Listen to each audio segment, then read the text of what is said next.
So I want to take you inside my mind into a raw parenting moment that has been a top priority lately within our household. And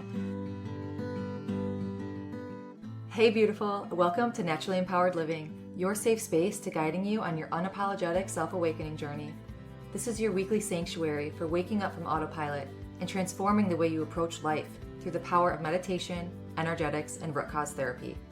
It is my mission to help you heal unprocessed emotions and release stuck energies by alchemizing your struggle cycles into opportunities for deep self-love, awareness, trust, and connection, to return to your innate essence of being, stepping back into your energy of alignment.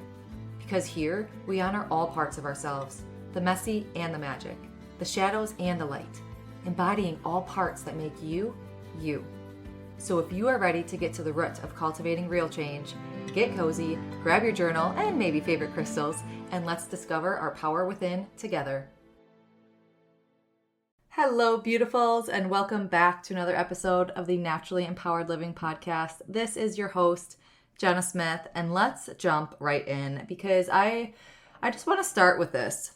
It is so humbling when you are when you do the deep healing work and still find yourself struggling in areas of your life. And that's exactly what inspired today's episode and my next certification, to be honest. This draft, I guess, has been sitting in just kind of like my draft folder. I've had this episode written out for a while. And I mean, months ago, I started writing it.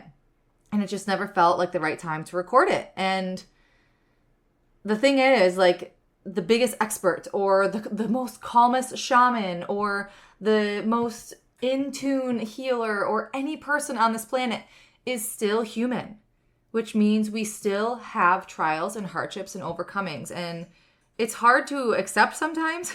And it's like a big, well, I don't want to say slap in the face, but it kind of is like a big slap in the face when it's like, gosh, I'm doing all this work. I should know the answer. I should be able to overcome it. And it's like, haha.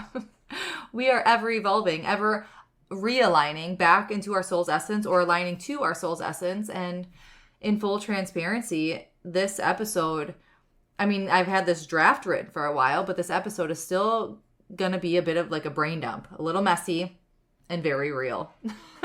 I want to talk about why, or I guess I'll bring in why I'm getting level 2 certified within root cause therapy, which is oh my gosh, I'm so freaking excited because this work, getting the level 2, is being expanded to work with children and so much more on a deeper level. It brings in a lot of emotion code and brings in just other layers and depths of root cause therapy as a whole. But I can work with animals. I could work with children. I'm being certified in different areas in that capacity as well. And it's been so beautiful. And something else that's so beautiful and so honorable and rewarding and humbling and difficult and frustrating and the most incredible job ever is parenting. I've thought so many times, I should completely shift my work to solely work with kids because I don't know if I ever will. I don't think I ever will because I know the generation that I'm in, and even I've worked with people in their 50s and 60s. It's just, I don't think I could ever not work with adults. So I think this expanding to be able to work with kids also is something that I'm destined to do because I will always be that first one in line for the anti-bully meeting or a well-being collaborative within the community or a push for a new curriculum because the next generation, what do we want? Yes, we want to be living well in the now, but what is so important? Raising little humans, raising people to be good human beings. And I just see, I don't know if disconnect or a power struggle is the right terminology, but sometimes I just see there's a missing link between children and adult connection and relationship. There's a disconnect in terms of kids are still human and how they are developing and how they are being responded to and how they are being talked to. It matters. It matters. And I feel of course, I have incredible resources, and I mean, I know that there's a lot of people, like, I feel like attachment theory and connection-based parenting is such on a rise, which is beautiful because that is kind of that direction that I see through that lens that really, really resonates for me. And I also have the trauma-informed lens and a somatic-based embodiment lens and a developmental, psychological lens and an attachment and connection lens. But like, hot damn, it does not mean that I don't get sucked into the struggles still. So one thing that I just want to name in terms of parenting, if you do have children listening to this episode, if you don't, like, I still feel that you will get value.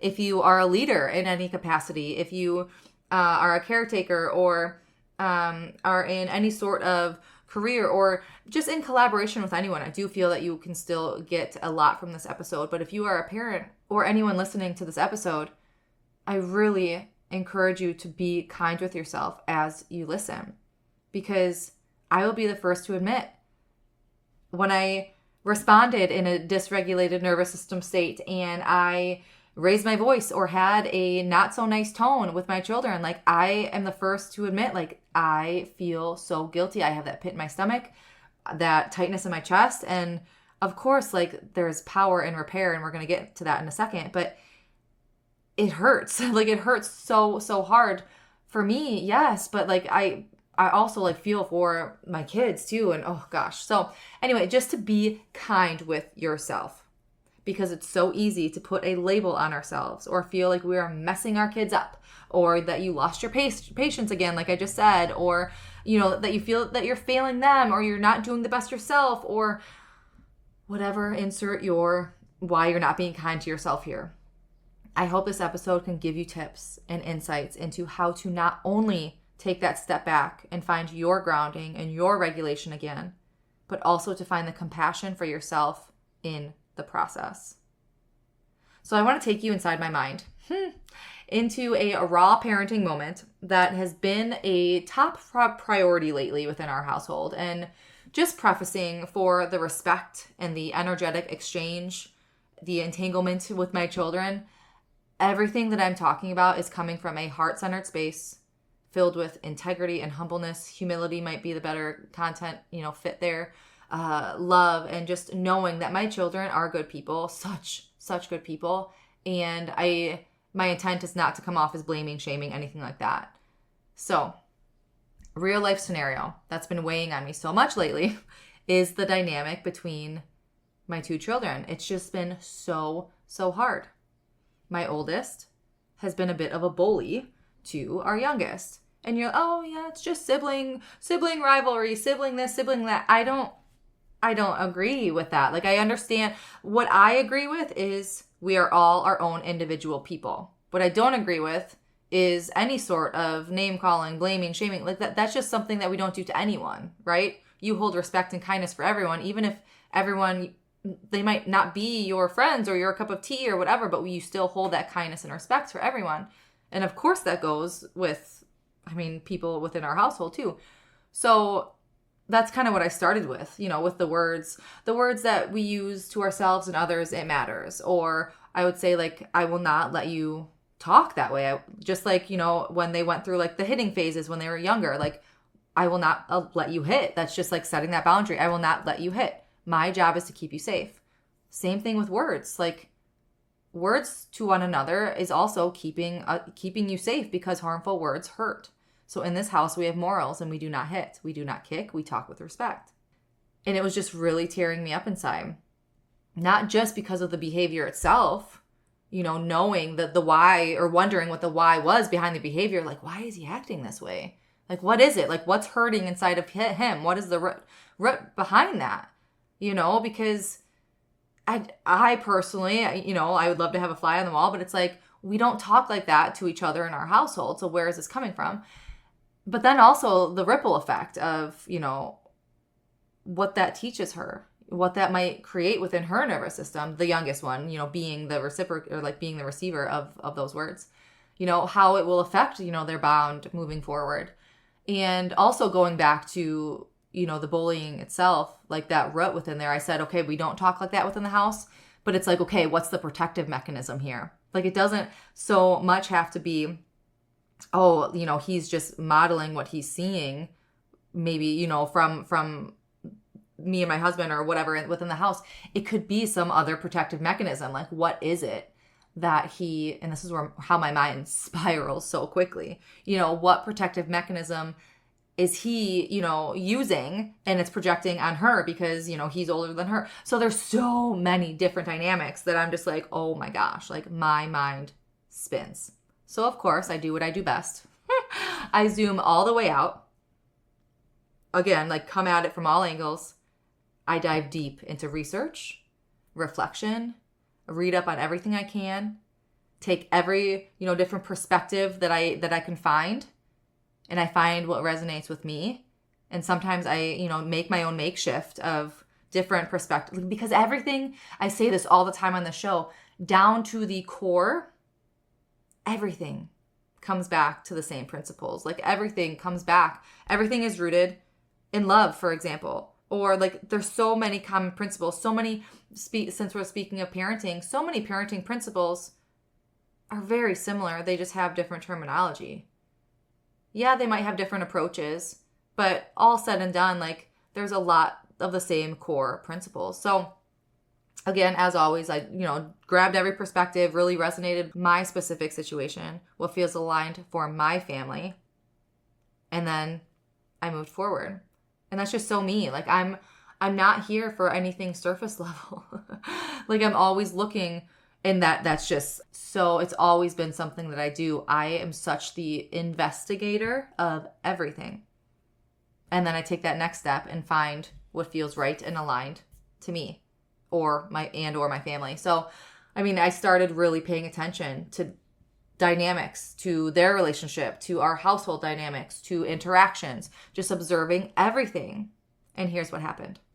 This wasn't just like a snap of a finger, flip of a switch. Here we are, like everything's great. Like this was obviously like it took time, but I had repair moments with both of them. And that's the thing. Like I feel like as parents, we're always like, oh my gosh, like this is too late, or I fucked it up already, or, we're all doomed.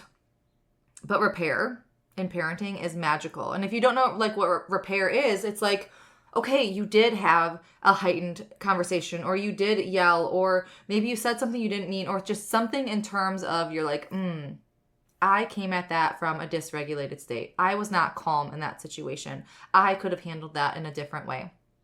You could always repair, have the conversation, apologize, like take ownership, take responsibility, because you can always rewire. You can still release any trapped emotions. You could somatically process the unprocessed energy in the body and replace it with a new inner knowing. And that's the power of root cause therapy, like in a quick nutshell right there. So this is what I did.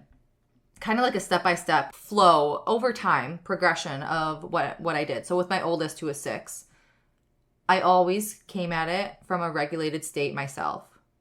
So if I had to take a fiver, if you listen to this show, you know what a fiver is. Like, we go take a fiver. We don't do timeouts. We go take a fiver. Regulate first. I make sure I'm grounded. I'm calm. Maybe I take deep breaths in front of them, showing them like, hey, this is what our bodies have to do. Make sure we're grounded before possibly engaging, or if co-regulation is needed at this age, co-regulation is needed. Children, babies, like they don't come into this world being able to know how to regulate. And I am not going to go into all the developmental things, but when children come into this world, they are not able to regulate. And that is why co-regulation, they take the regulation from their caregiver or whoever they're with. And that's on an energetic level, that's on a psychological level. Like you could look that up in anything.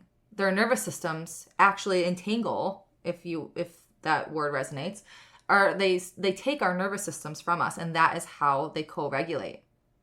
However our nervous systems are. So that's how important it is for us to come from a calm, grounded state before engaging with them. I feel that the amount of scientific evidence behind something as simple as, hey, babies come into this world, the only way they know how to communicate is by crying.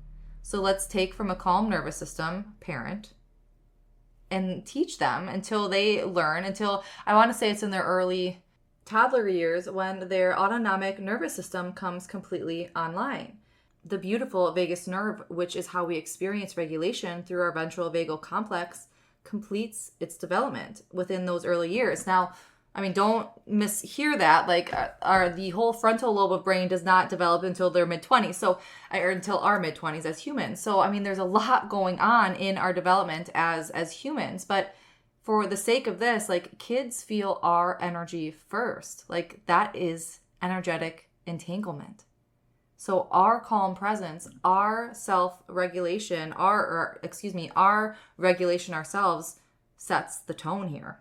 So first, number one, regulate first. That's something, again, like, I feel like we could spend lots of time here as parents if you come from a dysregulated nervous system, right? Like, if you experience like these triggers or heightened emotions, or you're not able to come at situations from a calm, grounded space, you tend to react, tend to yell, tend to flip that switch, right? So that's number one. Number two is connect before correct. Begin with connection, not discipline. Like, I feel so strongly when we are so quick to say, because I said so, or no, or, to yell, or to, like, that shuts down, that turns on that fight or flight to anyone else. And that puts someone in that survival mode state. Insert getting defensive, lying, closing up, or, all those things. So beginning with connection, you're saying, hey, I see you. I hear you. I want to understand.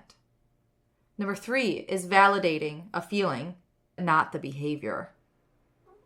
This really coincides with that connecting before correcting, because I feel that a lot of times it's like that gets merged together. Like, oh, well, you being too soft, or you're too passive, or, they need the discipline, insert all those things. But hey, we're validating a feeling because we all have feelings. We're not validating the behavior. We're not being passive in our parenting. You can still discipline without yelling, without harsh punishment, because you're teaching too, right? Even if the behavior isn't okay, the emotions are real. And that is like that missing link to help validate the feeling, because in turn that helps regulate the nervous system. It helps strengthen the connection. And ultimately it will help diminish or correct the behavior without even really needing to be punishing because of the behavior, because the behavior is never the root. I'm getting ahead of myself right now, and I'm stumbling over my words. Behavior is never the root. Behavior is always the symptom. And we are always trying to treat the symptom and not trying to see the root. And you could say that with a lot of things in life. We're always trying to treat that surface level symptom, that surface level, whatever it is, let it be our health, let it be, I'll just kind of leave it there. But we always look at the symptom. Let's take that step back and come from a place where we're interested in understanding the root. Number 4 is naming the impact. The impact being helping develop empathy without shaming. So I could also come at this from a direction of saying building responsibility and building ownership of oneself, right? Naming, hey, this is the action you took, and this was like that cause and effect reaction. Saying, calling someone a bad name and it hurting them, their feelings, it's helping develop that empathy, because it's like, hey, your actions do matter towards other people. So there's so many freaking layers, right? And I have a book at the end of this episode that I will share, because it has helped me so much, because there are so many layers and so many scenarios that it could just get confusing, right? It's so complex. And I mean, I'm, again, like calling myself completely out here, because this is where my mind goes, because I'm like, okay, how do I explain this? It's not a responsibility for someone else's feelings if you tell them no because you don't want to give them a hug. And that's just, you are setting that boundary. It is your body. You are setting your consent. However, it's also not your responsibility for someone else's feelings, but you were the one that said the bad things to them. And like, that's where it's just like, So this is what I'm talking about. That's where like those, like the explanations behind it. It's like that is why it always comes back to we are treating people with kindness and respect. These are always the words that come out of our mouth, even if we don't get along with someone, even if you don't like someone, I'm sorry, you will still respect them because they are still a human living their own life and living their own journey. So, okay, again, backtracking here, reeling it back in.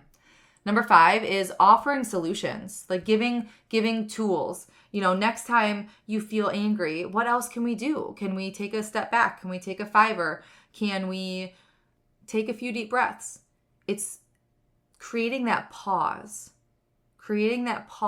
before responding, because that kind of snaps out of it, right? It helps us snap out of it and regulate in that sense. And lastly is empowering. This is for the older child, like empowering their role, because I also understand the different dynamics of an older sibling and a younger sibling. Granted, I was the younger sibling in my family, so I wasn't the older sibling. However, I understand, right? Sometimes older siblings, they bully out of a need for power or recognition, or, their life was completely turned upside down when a new sibling came in the world and they're just expected to get along with this thing 24/7. And my life was turned upside down. Where's my support? Where's my connection? Where's my recognition? So there's so much going on in these little beautiful brains. So now for the younger sibling, who is 3 in this case. Again, validating, coming from that regulated state, validating their experience. Like, it's okay to feel sad or hurt when someone says or does something unkind. I saw what happened and your feelings make sense. And next, empowering them. It's never okay for someone to treat you that way. You deserve respect. You could always come to me and I'll always listen. Also, teaching boundaries in a safe way. Like, if someone's being unkind, it's okay to say stop, or it's okay to walk away. If you don't feel safe, come to me. And reinforcing worth.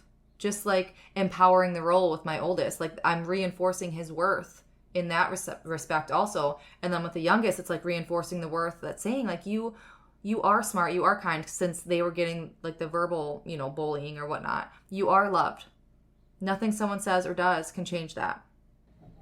So the dynamic here, like after having separate conversations, just encouraging that safe repair then between them also. I mean, always coming back to their relationship also.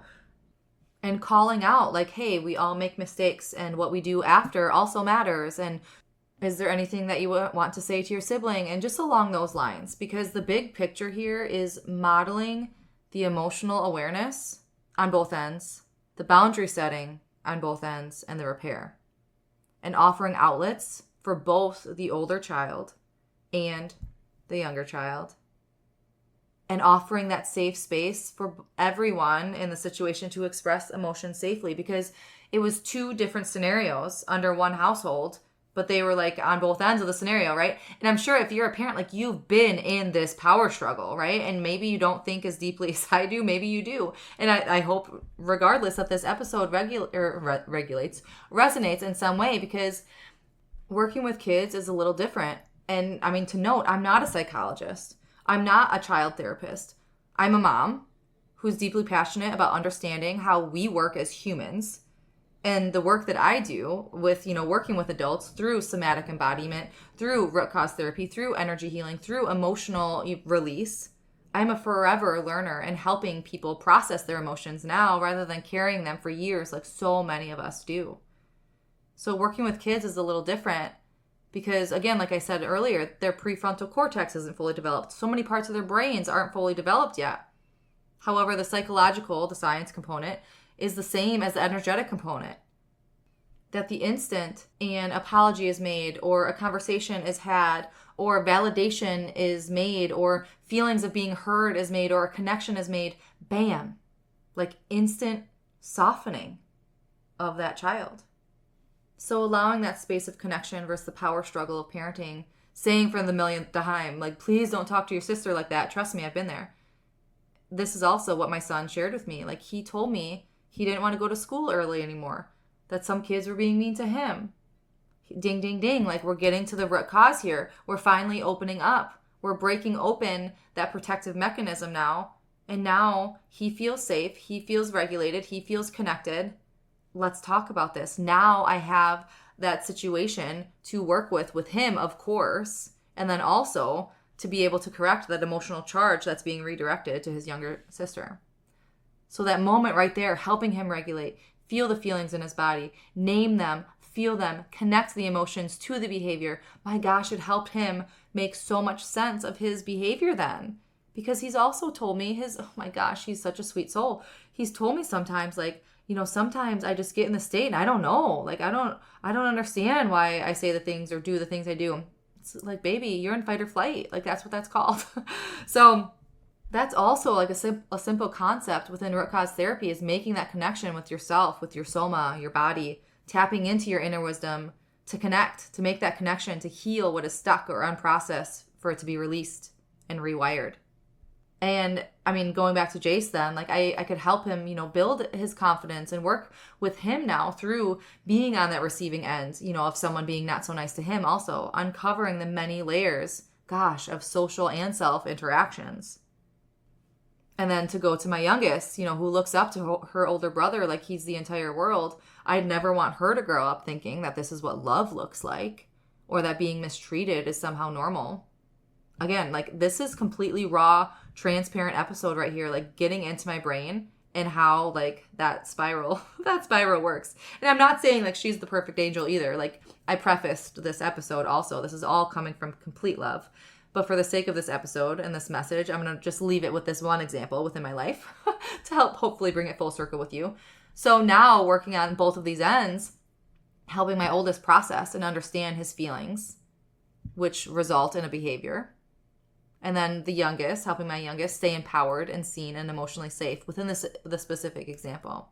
And this is why I'm also like getting certified in root cause therapy, like the level 2, it's called, because I want to help kids get to the root of what they're feeling, why they're feeling it, help them build the emotional intelligence before those emotions get trapped and twisted and stuck, projecting into their lives in ways that I help adults break today, like in breaking self-sabotaging cycles, limiting beliefs, struggle patterns, mental health ailments, addiction, like the list goes on. Like, just think, if we can break those limiting beliefs now, like just think of all that compounded years of stuckness, or the actual responses of hypervigilance, disassociation, avoidance, depression, anxiety, fight, flight, freeze, fawn, because they have the tools. Years. Like now, like I said, I work with adults now, and it's just like we are unpacking years and years and years of trauma and emotional baggage. So let me share some more tools and shifts that I've been leaning on lately to kind of bring this hopefully a little bit more full circle, is validating feelings, not behavior. We are our children's co-regulation until they learn how to do it themselves. We are the examples of how they learn. Like, they need to feel understood and accepted and validated even when they're experiencing strong emotions. Acknowledging their feelings help them regulate their emotions and develop that resilience for themselves.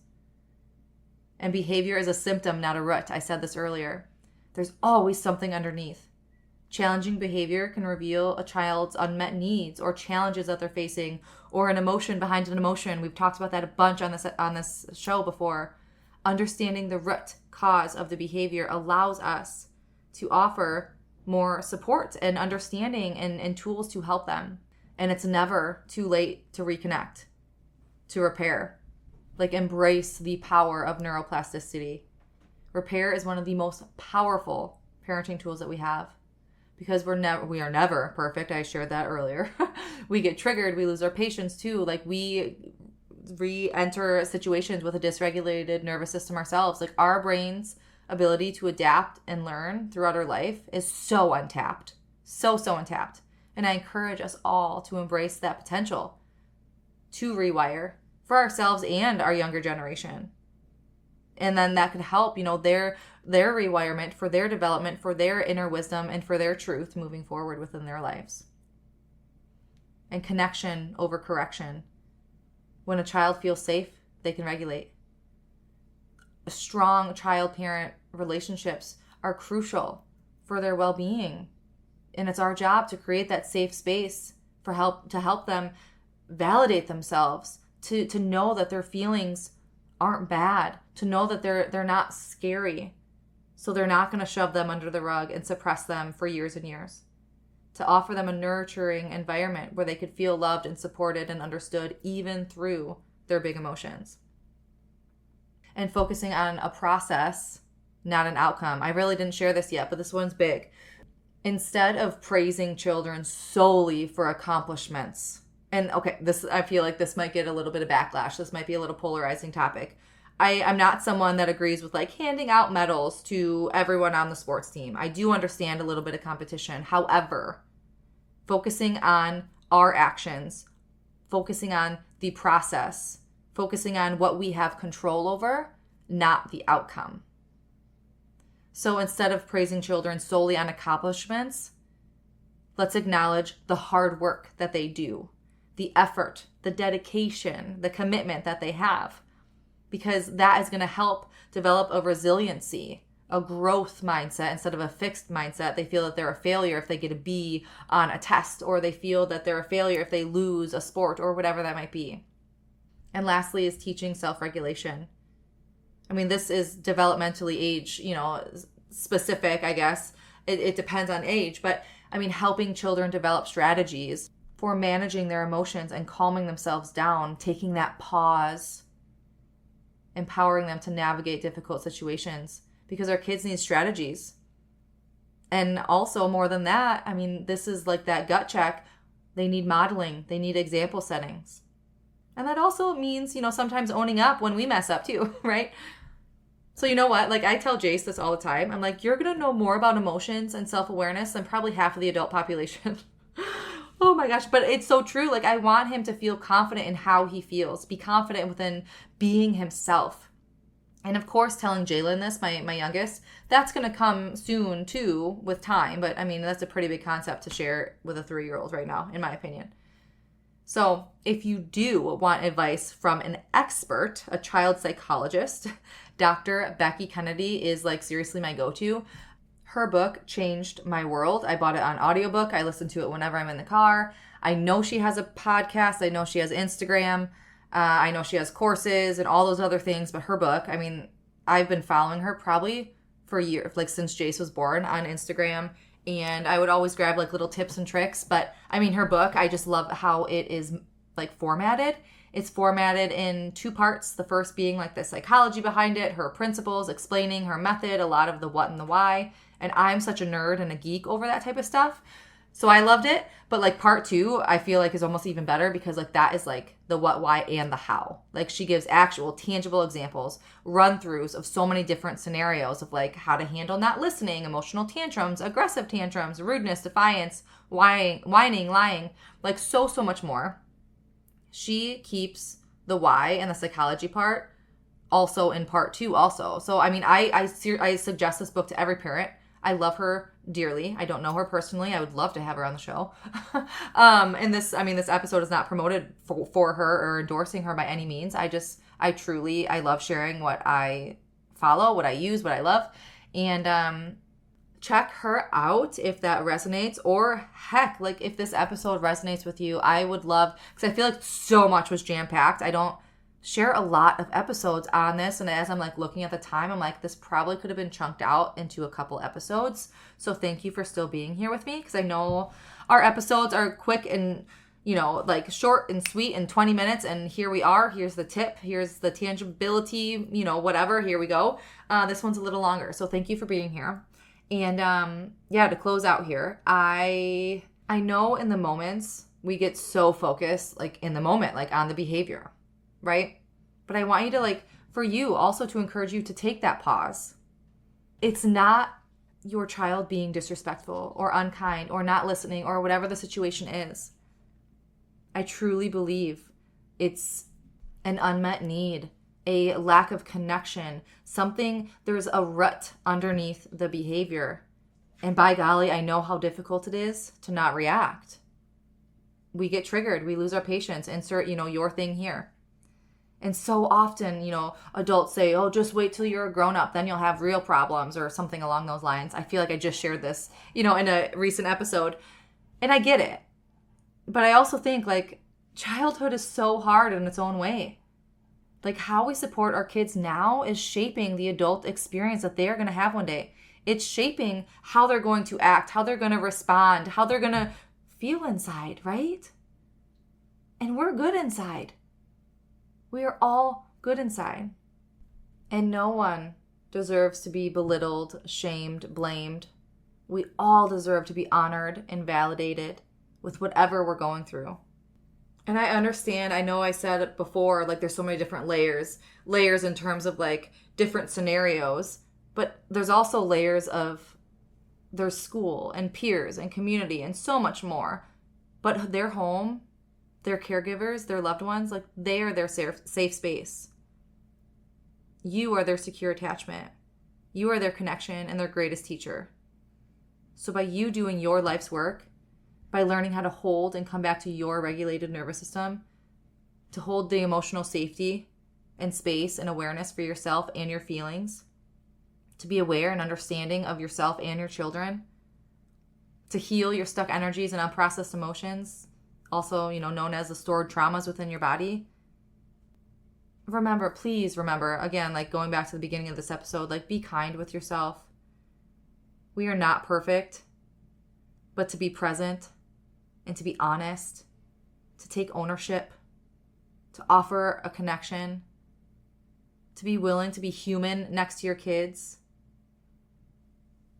to offer a repair or an apology if needed, to take that ownership and responsibility. Like this is why I'm leaning into the emotion code work with kids and expanding my root cause therapy to be more inclusive with the next generation.